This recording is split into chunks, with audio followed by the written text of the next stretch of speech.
Aujourd'hui, le festival de la culture, celle qui mérite une majuscule, avec les deux représentants des meilleures disciplines de l'Académie française, Jean Dutour, de l'Académie Goncourt, Robert Sabatier. Et puis ce sera aussi un festival de la rigolade et de l'à peu près, mais on a prouvé que...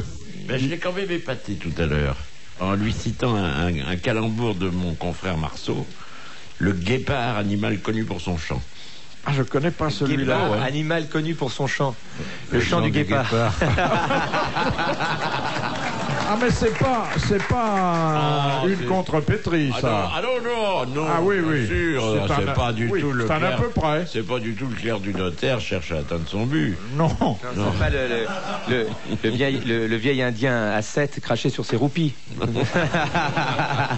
Et donc, il y aura aussi un festival de la rigolade, de l'à peu près, de la bonne histoire. Et de la poésie. Avec Francis Lalanne.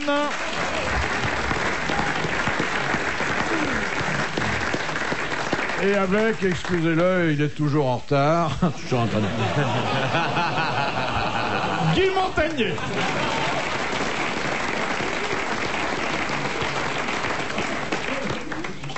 Première citation que nous envoie Madame Bigleser de Paris, qui a dit: quand dans un pays il y a plus d'avantage à faire sa cour qu'à faire son devoir, tout est perdu.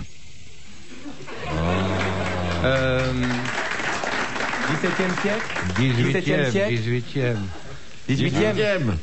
Non, pas 19e. 17e, 17e. Non. 17e ou 18e? Un homme qui s'est beaucoup penché sur les mœurs de son époque. Jean-Jacques Rousseau.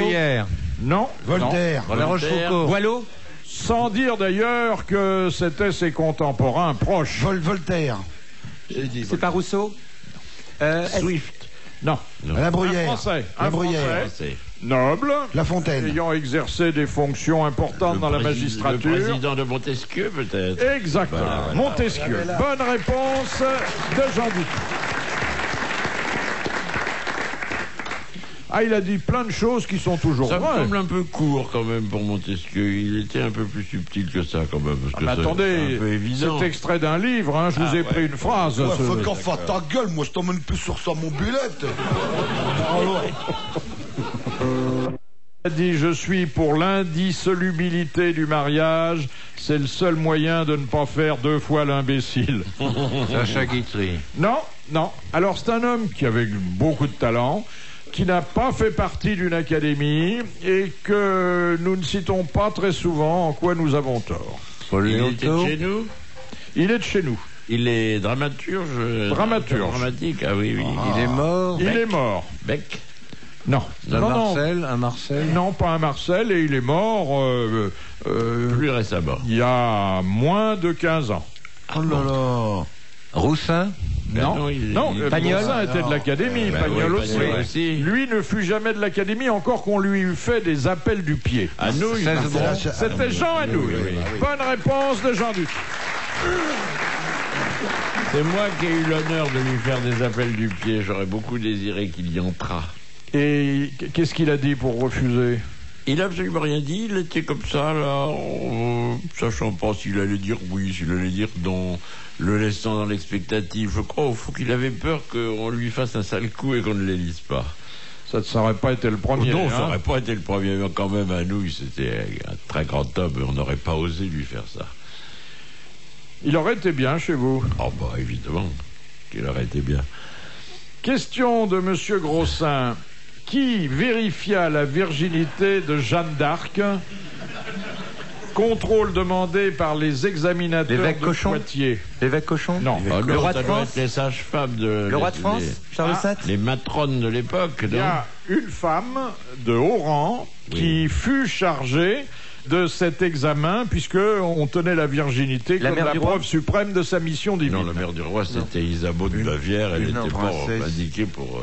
C'était une comtesse, une duchesse. C'est une femme qui touchait de près à la famille royale. Ça le touchait vachement près. La coucheuse du roi, celle qui a couché le roi. Ça le touchait de près. Non, non, La elle, femme du roi. elle porte un nom. C'est justement parce qu'elle touchait de près qu'on l'a prise. Oui. Un nom bien de chez nous. Non, parce que il y avait eu des alliances. Avec un nom de C'est la province à la princesse de suite. Hainaut. Un nom de province, mais pas de province française. De Hainaut, dit. Non, pas de Hainaut. Bavière. Pas de Hainaut. Mais de Belgique. De quand même. Naples, de... Et elle était proche Flandre. de Charles VII. De Flandre. Luxembourg, de... Ouais, la princesse de Belleville. D'Artois, non. Ah non, une province qui n'est pas de chez nous. d'Aubervilliers. Mais province qui... des Flandres. Non. Mais que c'est que cette meuf là qu'on trouve pas? Allemande.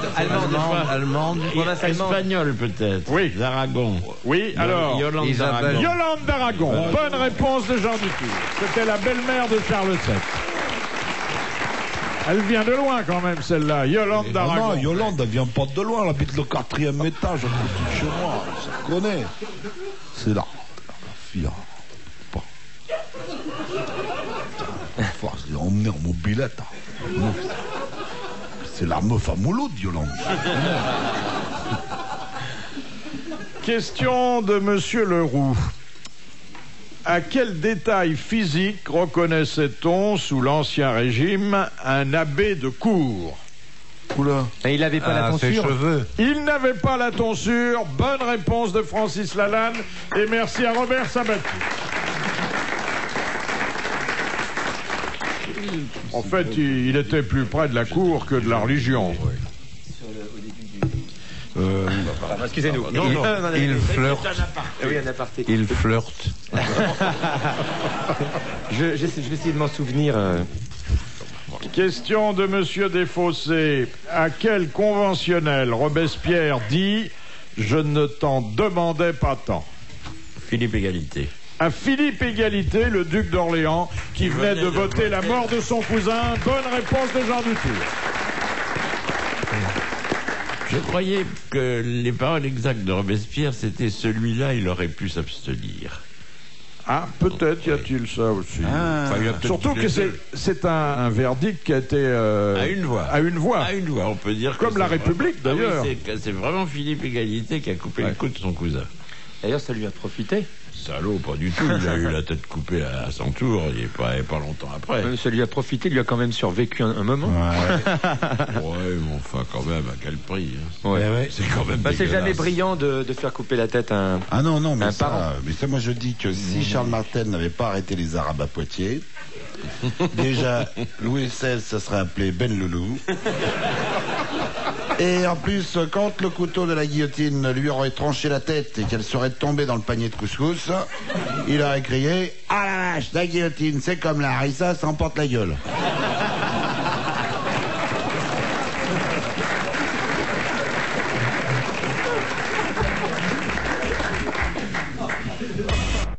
Madame Morin, pourquoi les éleveurs britanniques ont-ils toujours été opposés à la construction du tunnel sous la Manche? Parce que les vaches pour que Ils peuvent se barrer par le tunnel, les vaches. Non, non, et pour Les vaches que, folles. pour que l'île reste une île. Mais parce que les taureaux avec un steak à main. Non, parce que les vaches, là, peuvent pas regarder passer les trains. Elle débouche de l'autre côté. We are the cause, the English crazy cause. Il y a près de 2 siècles qu'on parlait de ce tunnel. Pour empêcher les invasions. Oui. Non. Non, Et non, je non, vous ai dit, c'est une indication, les éleveurs Oui, britanniques. Parce qu'il y avait une maladie qui était sur le continent, qui était la variole. Non. Pas du tout. Qui était la C'était la maladie. fièvre afteuse. Oui, la fièvre acheteuse. Et au moment des soldes, c'est terrible. Bon, c'était pour contre la maladie, je sais pas moi, une maladie animale, spécifiquement animale. Alors, c'était pas seulement une maladie, La c'était peste. un danger pour leur cheptel. Ben, que les vaches se fassent engrosser par des taureaux français, non? Non, des non, bœufs non, français. non. Parce qu'ils ont un tempérament, les nôtres, quand même. Hein, je veux dire, les Anglais. Je veux dire que les Anglais, oui, c'est sûr. Hein. Oui, ça c'est sûr. Non, et puis le problème, c'est toutes ces vaches folles qui faisaient le trottoir. Là, je veux dire, c'était. Je préfère. C'était pas une question d'argent. Non, mais voilà, bon, des gens qui ont des élevages. Oui, ils craignaient une épidémie ou une épizootie. Alors, c'est pas seulement une épidémie ou une épizootie, c'est le fait que leurs animaux risquent d'être menacés si y a une liaison directe avec le continent. Oui. Elles avaient peur que leurs vaches se mettent à parler français, quoi. Voilà. Comme une vache espagnole, je sais pas. Ils avaient peur que leur cheptel se croise avec le nôtre. Non, il ne s'agit pas d'un croisement, il s'agit Une maladie. pas d'une maladie. Stérilité. Non, mais de quelque chose, d'un phénomène qui leur aurait coûté de nombreuses têtes de bétail. Ah là. Pas peut-être le fait d'être dans un souterrain, tout simplement. Ah ben non, parce que on les mettait pas dans le tunnel sous la Manche, les bestiaux. Je vois pas ce que peut avoir de différent une Ça leur vache aurait française coûté d'une des vache têtes de anglaise. bétail et c'est pas une maladie. C'est pas la reproduction, donc c'est pas une Ils avaient maladie. très peur de cette invasion. Pour eux, c'était une invasion Quoi, possible. D'animaux de voleurs Oui. de vaches. Des loups, des de mouches, loups, des loups, des ours. des mouches. De temps. Bon, des prédateurs. Oui, si l'on veut. Ouais. Des chasseurs. Des chasseurs. Des chasseurs, des voleurs de vaches. Non, ils Non, volent pas les... Bon, des loups. Non, ce Des sont ours. pas les loups. Des ours. Non, des non. chiens. Des Non. perroquets qui se perchent sur le corps des vaches. Des insectes. Non, Non, c'est- des mammifères. c'est un rat. mammifère redoutable. Le rat qui tête la vache. Des lynx. Non, Les renards. Les renards, Ah, le exactement, qui ravageaient les campagnes françaises à l'époque.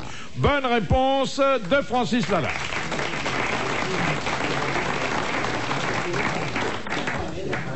Question de Madame Rapin. Dans quel cas un véhicule qui n'est pas conduit par un débutant ne peut-il dépasser 90 km à l'heure alors qu'il se trouve dans un endroit où il n'y a aucune limitation? Un enterrement.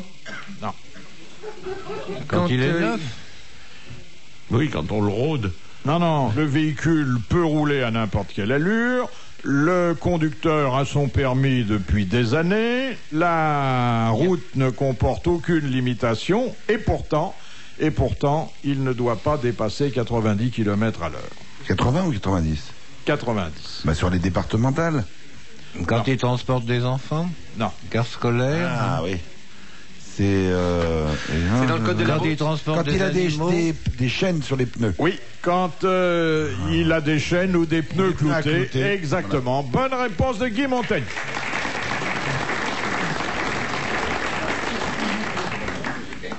Question de Monsieur Lattré. Que sont les capitulaires? C'est Bah, c'est les Charlemagne, actes de ça, capitulation. les actes de Charlemagne. Oui, c'est le recueil des lois édictées par Charlemagne. Qui a inventé Bonne l'école. réponse de Jean Dutour.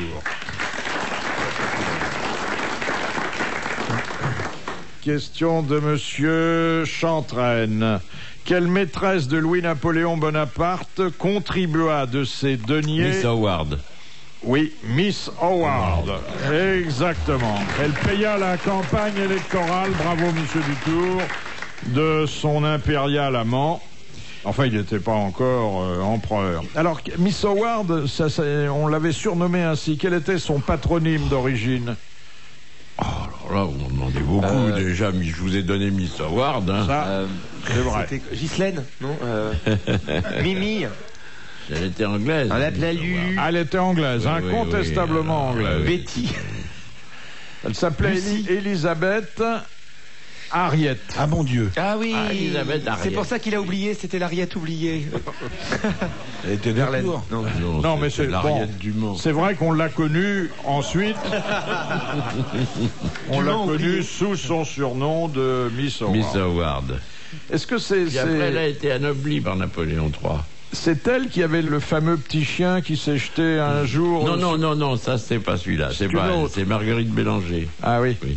Question de Monsieur Tabar. Qu'est-ce qui est composé de 60% d'azote, de 20% d'hydrogène, de L'air. 15% de gaz carbonique L'air. et de 5% d'hydrogène sulfuré? Un paix. Un paix.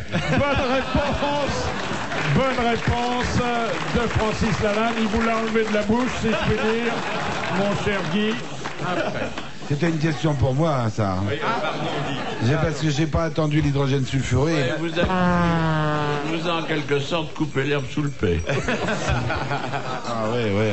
Et j'imagine que vous, qui êtes un de nos plus grands flatulents, vous ne connaissiez pas la composition exacte. Mais oui, Si, mais hein. j'ai pas attendu la fin. Ah bêtement. voilà. 60% d'azote, 20% d'hydrogène, Il y a du 15% méthane, de gaz carbonique et 5% d'hydrogène sulfuré. Ça dépend de ce qu'on a mangé avant. Parce que ça peut y avoir du méthane. Hein. Si vous mangez un peu d'épinards ou de la salade, je peux vous dire que... Là, vous balancez des flatulences légumières. Faut pas fumer à côté. Sinon, c'est le pétomane cracheur de feu.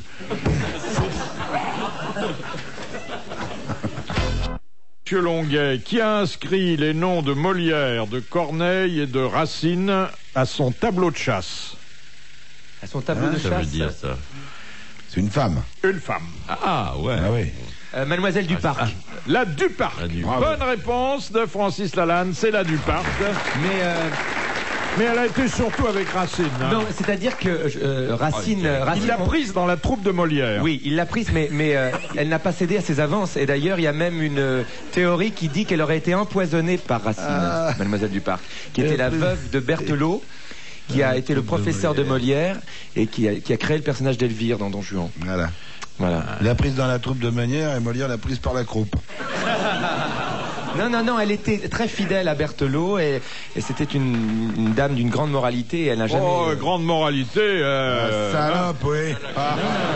Mais je vous assure. Elle a quand même été la maîtresse de Molière, non?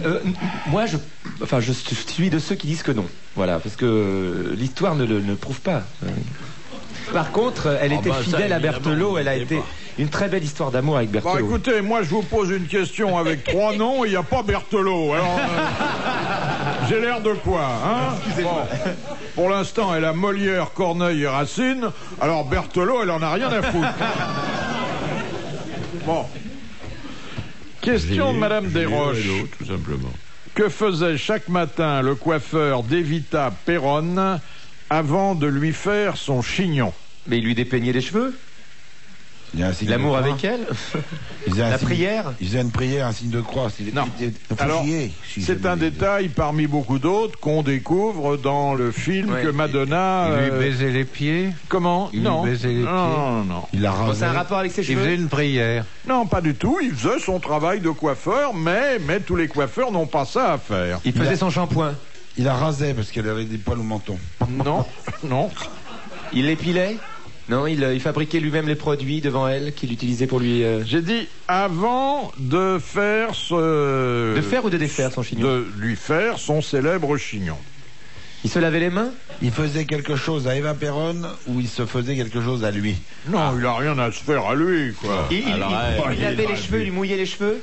Alors, avec une substance parfumée? Oui, avec effectivement quelque chose... De la gominade, de la salive?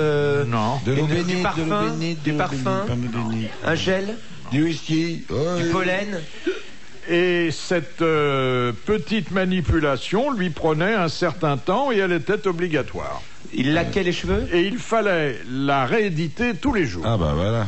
Il la massait. Non. Non. Il mettait un produit. Il mettait un produit et d'ailleurs, il se livrait il à main enduisait nue. ses cheveux. Comment? Il enduisait ses cheveux, Non. il les gainait. Ça me rappelle l'histoire de Giscard qui a croisé en couloir. Écoutez, bonjour. Je suis très ennuyeux. J'ai essayé tous les produits pour Serpot. J'ai la crotte de pigeon, ça. Et là, ça ne marche pas. Écoute, tu n'as qu'à essayer le miel. Alors, ça marche le miel. Oui, tu mets du miel, bien, tu vois. Alors, en 15 jours, tac, ça repousse. Hein. Ah bon, d'accord, j'ai du miel, bzz, bzz, bzz, des abeilles. Bon. 15 jours après, on revoit Jaco, toujours la mine triste. Ah, dis donc, t'as essayé mon truc, t'as mis du miel. Ah oui, mais alors Et alors, ça fonctionne? Ben, je sais pas. Comment ça, tu sais pas? Ben non, j'ai pas pu décoller mon chapeau.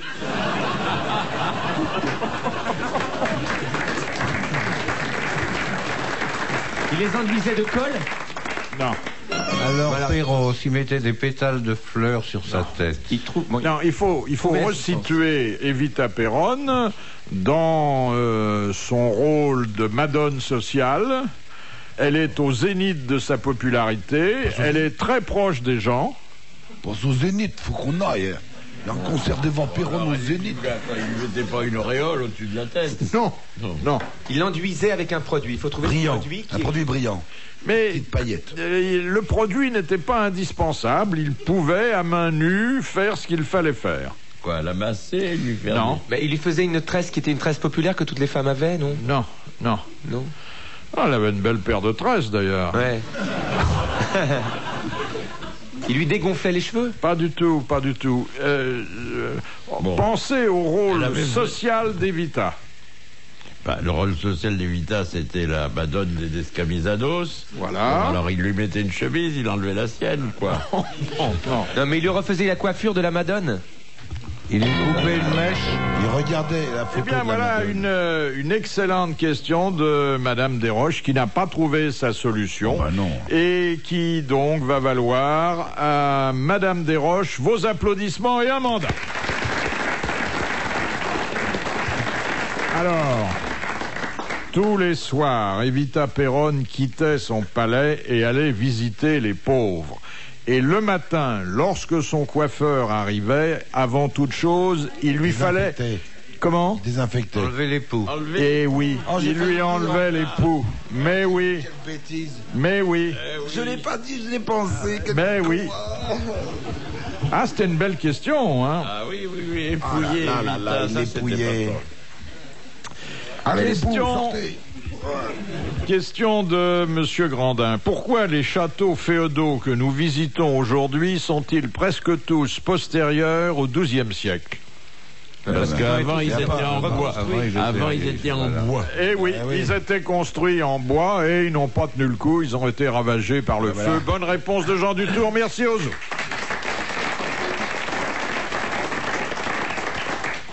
Comme quoi, il n'y a pas que des paix qui sont féodaux.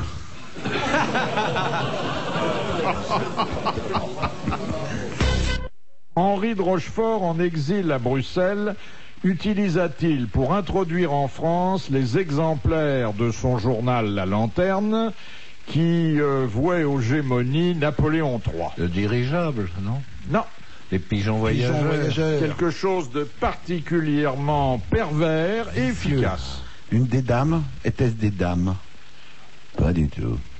Il est donc réfugié en Belgique. Oui. Alors il met dans des frites, il est pris, il met dans des frites, il envoie ça en français. Il est réfugié en Belgique, il est surveillé à distance par la police de l'empereur. Il a des sympathisants en France, il leur fait parvenir la lanterne. Le fax. Il est fax. Par la douane? Mais non, oralement? Par la valise diplomatique? Non. Il faisait apprendre par cœur le texte. Ce sont des journaux qui ont été imprimés, tirés. Voilà. Il prenait des flamands et il faisait les apprendre. dissimule dans un objet qui paraît au-dessus de tout soupçon. Dans des cercueils, des tabernacles, je crois. Dans des hosties. Barriques. Non. Dans des hosties, imprimées à l'intérieur des hosties. Des barils de poudre, des cercueils, C'était roulé. Et la police impériale ne peut pas supposer que les écrits subversifs se trouvent dans cet objet. C'est donc religieux. C'est donc non, pas du tout. les urnes. Des trucs révolutionnaires. Non. Allez. C'est grand? Il y a plusieurs tailles, mais il y a chaque fois de quoi mettre quelques exemplaires du journal de Rochefort. C'est pas des valises, des malles, Ça se mange? des bureaux, des chaises? Et on en fabrique pas mal en Belgique à l'époque, qu'on expédie en France. Les étiquettes des bouteilles de Des bière? cajots de légumes? Non, pas du tout. Non, c'était des laquais chinois qui vendaient ce journal. D'où l'expression canard laquais. C'est un journal. Canard laqué. C'est un objet usuel? Pas tellement usuel, mais bon, qui, à l'époque, a une connotation officielle qui interdit toute supposition subversive. Des drapeaux. Des drapeaux? Non. Oh, c'est agaçant. Des statues? Alors, La statue de la République ou Non, les bustes. Les bustes de la République. Ce sont les bustes de Napoléon III qu'on fabrique en Belgique et dans le socle desquels il cache des exemplaires de la lanterne. C'est gonflé. Bonne réponse de Robert Sabatier.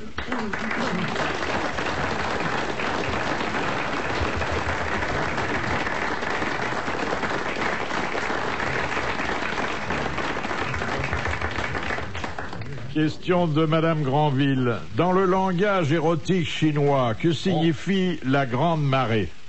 Ben, l'éjaculation? Non. La montée vers l'éjaculation? Sont-ce les menstrues? L'orgasme? L'orgasme? Féminin? L'orgasme féminin. Bonne réponse de Francis Lalanne. Je ne sais pas si la mer de Chine est composée uniquement de... C'est très mal connu. J'ai connu sa sœur beaucoup, mais... La grande marée. Mais Monsieur Sabatier, qui est pourtant un érotomane distingué et un sinologue éminent, ne connaissait pas cette expression. Non, je Alors, ne connaissais pas. parce que là, on va à la pêche au moule avant la grande marée.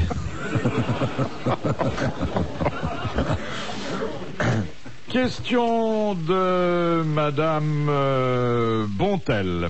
Que fabriquent les deux glandes surrénales situées au-dessus des reins? De l'adrénaline. L'adrénaline. Bonne réponse de Guy Montagnier.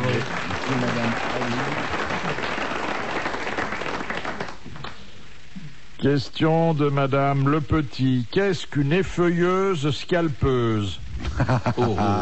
Une effeuilleuse scalpeuse, c'est comme une moissonneuse batteuse? Ça sert à faire les cigares. Ça sert à faire les cigares. Non, dans les moissonnages, il y a la moissonneuse batteuse et l'effeuilleuse Alors, scalpeuse. c'est une machine agricole, Oui. vous l'avez vu, mais elle est affectée à quel champ? On enlève les feuilles du blé. Au coton. Au coton. Au maïs. Non. Au blé. Non. Il y en a beaucoup chez nous, des effeuilleuses scalpeuses. Des effeuilleuses scalpeuses. Bah, le blé, non? Bah, beaucoup pas le maïs. d'orge. Qu'est-ce qu'on a? Le tournesol. La vigne. Tournesol. Le tabac. C'est quoi? C'est un céréal? Enfin, c'est des céréales? Non, c'est pas. Non, ça fait pas partie Les des betteraves. céréales. Les betteraves. La betterave, La betterave. exactement. Bonne réponse de Guy Montagnier et merci à Francis Lalanne. De Monsieur Lattré. Comment s'appelait la maison de Napoléon à Sainte-Hélène? House. Il y avait quelque chose avant. Oui, avant House, c'était le ville. House. D'ailleurs, on ne disait pas toujours House. On donnait le nom Oui, de la c'était- maison et ça suffisait. Mickey Mouse. C'est en 2 syllabes. Naturellement, c'est un mot anglais. Nous sommes J'ai oublié ça. sous la domination britannique. Encore qu'aujourd'hui, ce petit territoire soit considéré comme un territoire français. Ça se termine par ville, non? Non. Ça commence par un L. Lodge House. Non. Little. Leon House. Y a-t-il un anglais dans la salle? Yes. Lady House. Bon, c'est un mot qui veut dire quelque chose. Oui, Qui bien désigne sûr, quoi? ce sont deux mots qui ont chacun une signification. Bon. Longhouse. Long Island. Land House. Longwood. Longwood. Exactement. Longwood. Bonne réponse de Robert Sabatier. Longwood. Bravo, Robert. C'est pas grand, c'est pas très confortable et c'est surtout pas très central. Et il y a Non, beaucoup mais ça a souffert. été bien habité.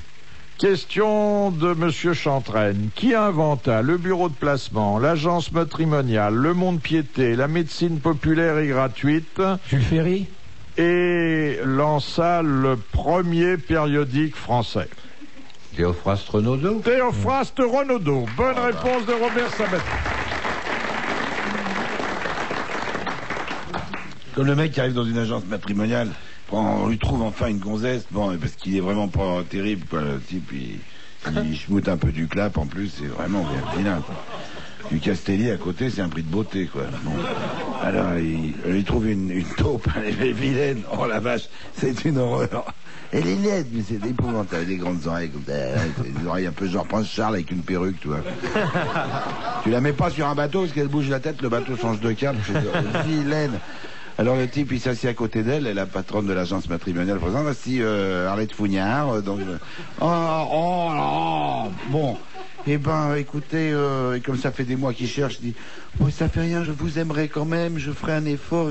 Alors la patronne de l'agence, j'ai fait, parlez un peu plus fort, elle est sourde.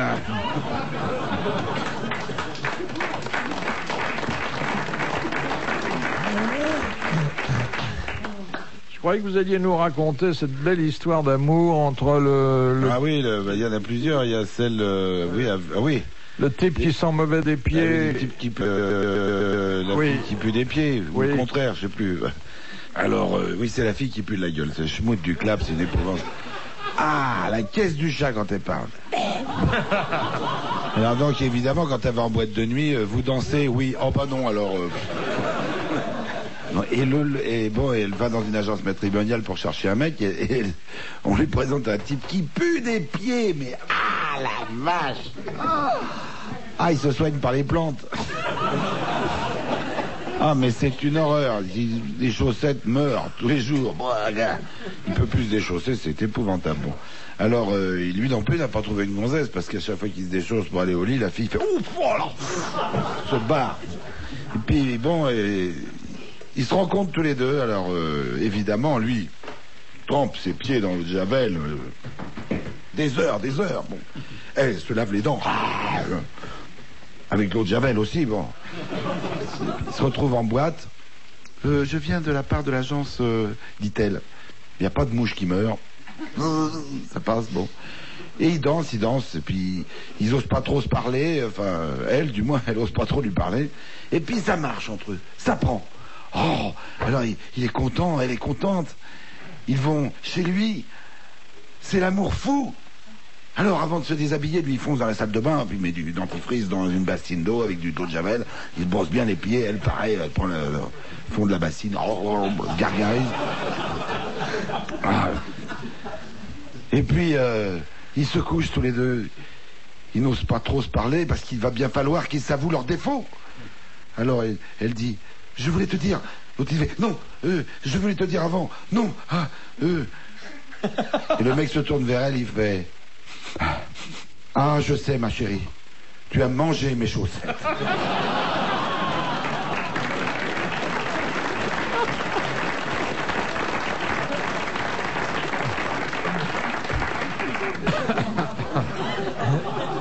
C'est dégueulasse. Oh, je vais m'évanouir. Non, c'est une belle histoire d'amour, faut la prendre comme ça. Mais oui. Le rire est là pour cacher l'émotion. Moi, je comprends maintenant pourquoi Tristan a tenu absolument à ce qu'il y ait une épée entre lui et Iseux. Qui sont les gélophiles? C'est ceux qui aiment la gelée.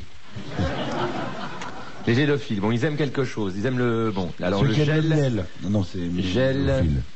C'est les gens qui aiment bien la joie. Oui, ils aiment rire, ils aiment la joie. On peut dire que les grosses têtes se recrutent parmi les gélophiles. Bonne réponse de Jean-Luc. J'étais gélophile et je ne le savais pas. Oui. Pensez à Aubert et d'Acruen qui est l'assassin. Question de Monsieur Gragnon. À quoi sert un pèse-esprit? C'est pour calculer le degré d'alcool dans le vin. Exactement, dans les liqueurs. Bonne réponse de Guy Montagnier. Allez, et je vais vous en raconter une histoire de poivreau. Moi, j'adore les histoires de poivreau. C'est un type, il arrive pas, vous savez, comme tous les poivreaux, il arrive pas à partir et on veut fermer. Et il est là, il dit, je vais avoir un dernier verre. Ah, tu nous embêtes, Robert, t'es toujours là. Tu veux pas partir. Je te dis, je bois un dernier verre. Non, tu vas partir maintenant, tu nous emmerdes, Robert. Écoute, on fait un pari tous les deux.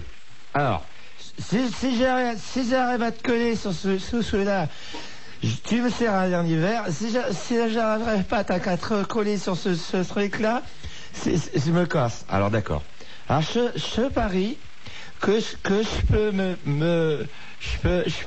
me mordre l'œil droit. Alors il dit d'accord, allez, je veux voir. Alors il prend son œil droit, Il enlève son œil de verre et il le croque. Ah, tu m'as eu, Robert. Ah, tu me sers un canon. Alors, il sert le canon, il boit le canon. Ouais.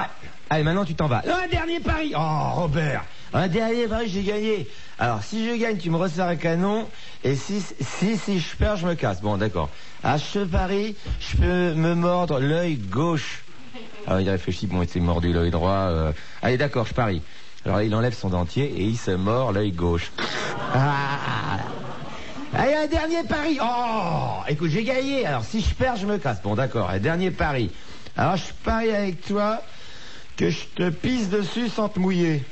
Alors là, quand même, il commence à être curieux. Il dit, bon, il m'a eu les 2 fois, il doit y avoir un truc. D'accord, d'accord. Là, il sort son instrument, il commence à pisser. Et là, mais arrête, Robert, arrête, je suis trempé. Et on peut pas gagner à tous les coups, hein.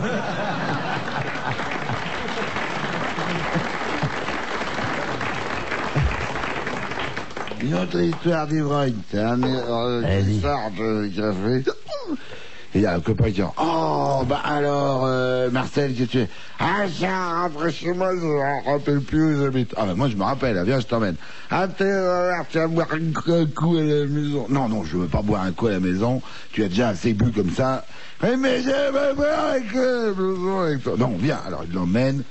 Tombe sur son immeuble. Bon, je me rappelle, tu habites au 17e étage. Ah, oui, 17e étage. Je sais, te rappeler. Tiens, allez, monte avec moi. Mais non, je vais pas monter. Si, monte avec moi, tu vas boire un coup. Non, je t'amène devant ta porte. D'accord.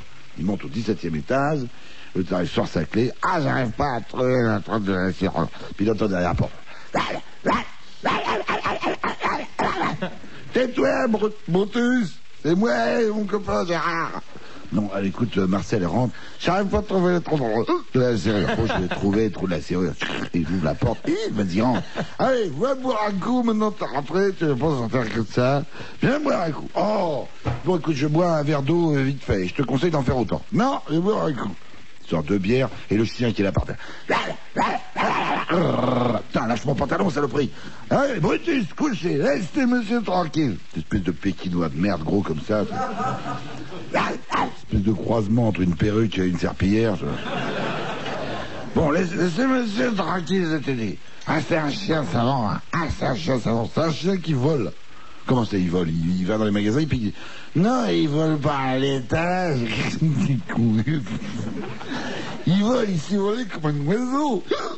Comment ça, il s'est volé comme un oiseau? Tu t'y vas totalement, toi. Je t'ai dit qu'il s'est volé. Et je vais te le prouver. Là, puis il emmène le chien dans ses bras. Viens ici, Brutus. Voilà. Il mène sur le balcon. Allez, il le pose par terre. Vas-y, vole. Le chien. Tu laisses ce pauvre chien. Je te dis qu'il vole, tu vas voir. Allez, Brutus. Vole. Tu vas voler, oui, saloperie. Oh, mais... Ah, tu vas voir. Il attrape le chien et le jette dans le vide. 17 étages plus bas, le chien écrasé en 3 bas. Mais t'es fou, mais enfin, écoute, qui s'est pas volé. Si, il s'est volé. Il s'est volé, mais c'est obéir qu'il sait pas.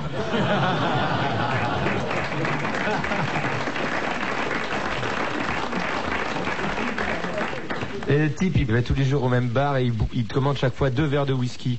Un pour lui et un pour son copain qui est à la guerre. Et un jour, il arrive, il demande un seul verre de whisky. Alors l'autre, le barman, il lui dit, mais pourquoi, qu'est-ce qui se passe? Ton copain, il est rentré de la guerre? Non, il est toujours à la guerre. Et alors? Moi, j'ai arrêté de boire. Compte en commun, Mirabeau, Le Pelletier de Saint-Fargeau et Marat. Pardon? Petite vérole. Non, une maladie de peau. Mis au Panthéon et retiré du Panthéon. Mis au Panthéon et sorti du Panthéon. Bonne réponse de Jean Dutour. Voilà. Et compte en commun, Mirabeau et Saint-Joseph, la menuiserie. Mirabeau.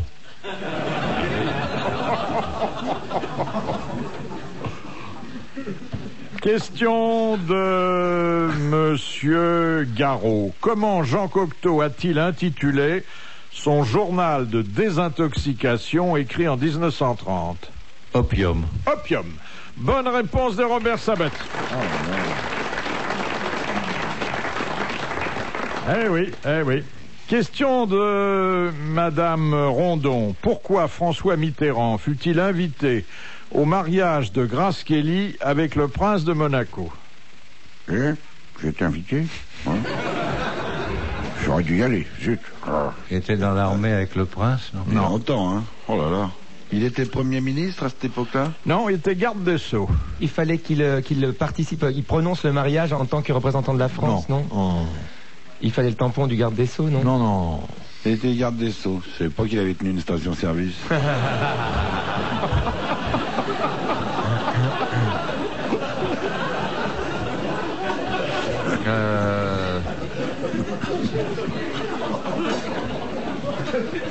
Bon, bah, c'est une raison liée à des liens familiaux avec... Pas du tout. C'était le protocole qui l'exigeait. Si l'on veut. Le protocole exigeait que la France soit représentée par un ambassadeur et pas par le garde des Sceaux, en fait. Par un représentant du gouvernement. Du gouvernement, et Voilà. c'est lui qui avait été désigné. Bonne réponse de Francis Lalanne.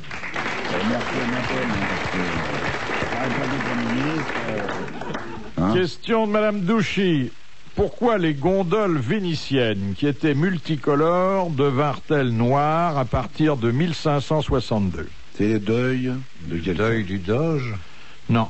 Le Doge encore un 4x4. Non, c'était pour ne pas être vue de nuit parce qu'elle servait... Non, il y a eu en 1562 quelque chose qui a persuadé tous les gondoliers de repeindre, et pas dans le sens de la gaieté, parce qu'elles servaient aux enterrements. Et elles sont encore aujourd'hui noires. toutes noires. Parce qu'elles ont servi à un enterrement. Elles servaient aux enterrements à enterrer les morts. Elles servaient de cercueil. Ouais, enterrer les morts dans les canaux. Non. C'est un deuil, en somme. Bien sûr. Le deuil de quand la République de Venise a perdu... Non. C'est le deuil de quelqu'un? C'est quelque 1500, chose dont les Vénitiens parlent encore aujourd'hui. C'est le deuil du... Il y a eu une grande catastrophe. Borgia. Non. C'est pas une catastrophe géologique qui a tué beaucoup de gens, une épidémie? Alors, l'épidémie de peste. Exactement. La peste qui a décimé une grande partie de la ville. Bonne réponse de Francis Lalanne et de Robert Sabat. Le mal qui répond à la terreur, la peste, puisqu'il faut l'appeler par son nom, faisait aux animaux la guerre. Ils ne mouraient pas tous, mais tous étaient frappés. Question de Monsieur Pasquale, qui au XIXe siècle avait proposé au préfet de Paris de créer à ses frais un hôtel des suicides, où tous les gens désespérés seraient venus se donner la mort. En quelle année? C'était à la fin du XIXe siècle. C'est un écrivain? Quelqu'un de très connu? Alors, quelqu'un de très connu et qui a attaché son nom d'ailleurs à des choses plus utiles et moins macabres. Mais qui avait quand même déjà à l'époque quelque chose à se faire pardonner. Un homme politique? Non. Un poète? Un auteur? Non. Non. Pas un poète. Un militaire? Non. Un militaire? Un peintre? C'est un homme qui avait fait une fortune considérable, avec quelque chose qui n'allait pas dans le sens du bien de l'humanité, il s'en rendait compte lui-même, et qui a voulu se racheter par une série... Pas Beaumarchais? Non. Et qui a voulu se racheter par une série de... Nobel? C'était Alfred Nobel, l'inventeur de la dynamite, avant de penser à créer son prix. Bonne réponse de Robert Sabat. Très bonne réponse.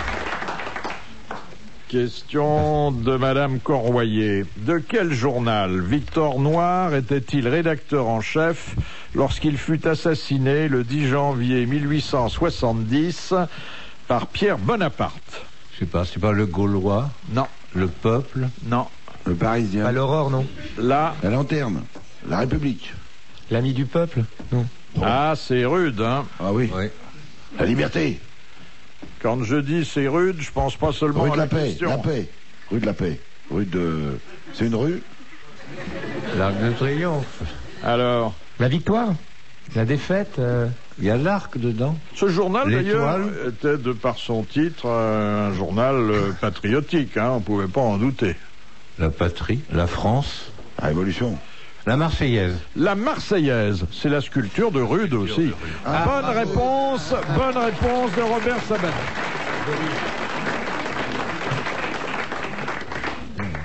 Et c'est Madame Daligan qui nous a envoyé la dernière citation du jour. Qui a dit « L'alcool est un ennemi, Celui qui fuit un ennemi est un lâche. Un poivreau. Pierre Dac. Non. Coluche. Francis Blanche. Francis Blanche. Bonne réponse de Guy Montagnier. Bravo, merci. À la prochaine fois.